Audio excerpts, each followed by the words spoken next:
Kitab Imamat, pasal 5. Jenis dosa yang tidak disengaja. Jika seseorang berdosa karena mendengar suara kutukan dan dia adalah saksi, entah dia melihat atau mengetahuinya, tetapi dia tidak mau mengatakannya, dialah yang harus menanggung kesalahannya. Atau jika seseorang menyentuh sesuatu yang najis, baik bangkai binatang buas, bangkai ternak yang najis, maupun bangkai binatang mengeriap yang najis, meskipun dia tidak mengetahuinya, dia juga menjadi najis dan bersalah. Atau jika seseorang menyentuh kenajisan manusia, apapun bentuk kenajisan yang dapat membuatnya menjadi najis, meskipun dia tidak mengetahuinya, dia pun bersalah. Atau jika seseorang bersumpah secara gegabah dengan bibirnya untuk melakukan yang jahat atau melakukan yang baik, tetapi hal itu tersembunyi baginya, ketika dia telah mengetahuinya, dia pun bersalah atas salah satu perkara-perkara itu. Jadi, jika seseorang menjadi bersalah karena salah satu dari perkara-perkara tersebut, dia harus mengakui dosa yang telah diperbuatnya itu. Dia juga harus membawa persembahan penebus salahnya kepada Tuhan karena dosa yang telah membuatnya berdosa itu, yaitu anak domba betina atau anak kambing betina dari kawanannya sebagai persembahan penghapus dosa. Lalu imam harus mengadakan pendamaian bagi orang itu atas dosanya.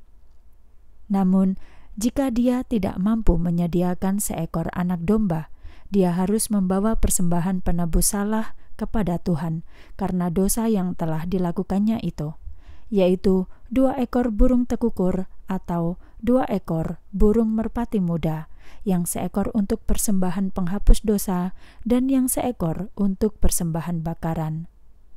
Dia harus membawanya kepada imam yang terlebih dahulu harus mempersembahkan persembahan penghapus dosa dan harus memuntir kepalanya dari pangkal lehernya, tetapi tidak boleh sampai terputus.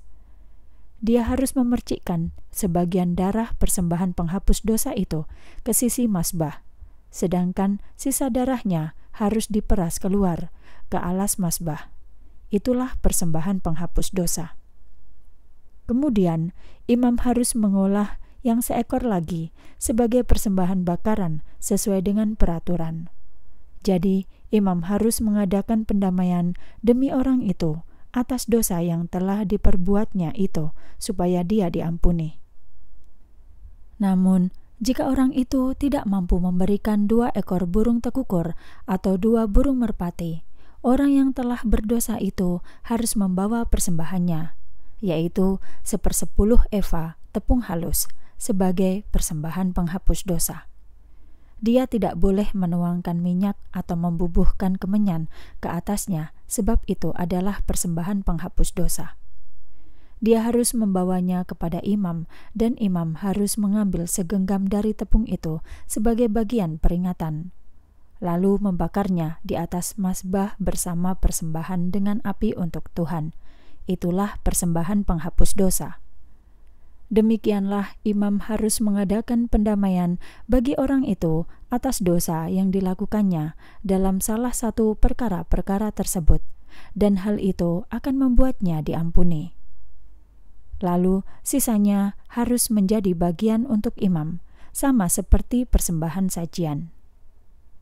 Kemudian Tuhan berfirman kepada Musa, firman-Nya, ketika seseorang melakukan pelanggaran dan berdosa dalam ketidaksengajaan sehubungan dengan hal-hal kudus milik Tuhan, dia harus membawa persembahan penebus salahnya kepada Tuhan, yaitu seekor domba jantan yang tidak bercacat dari kawanannya yang ditaksir menurut ukuran shikal perak, yaitu berdasarkan shikal tempat kudus untuk persembahan penebus salah.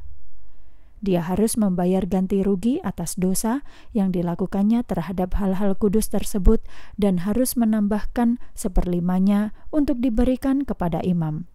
Lalu imam akan mengadakan pendamaian untuknya dengan domba jantan persembahan penebus salah, dan hal itu akan membuatnya diampuni. Jika seseorang berdosa dan melakukan salah satu hal yang dilarang Tuhan, meskipun dia tidak mengetahuinya, dia tetap bersalah dan harus menanggung kesalahannya. Dia harus membawa kepada imam seekor domba jantan yang tidak bercacat dari kawanannya berdasarkan taksirannya sebagai persembahan penebus salah. Dengan begitu, imam akan mengadakan pendamaian baginya atas kesalahan yang dilakukannya dalam ketidaksengajaan, sehingga dia tidak mengetahuinya dan hal itu akan membuatnya diampuni. Itulah kurban penebus salah, karena dia memang benar-benar bersalah di hadapan Tuhan.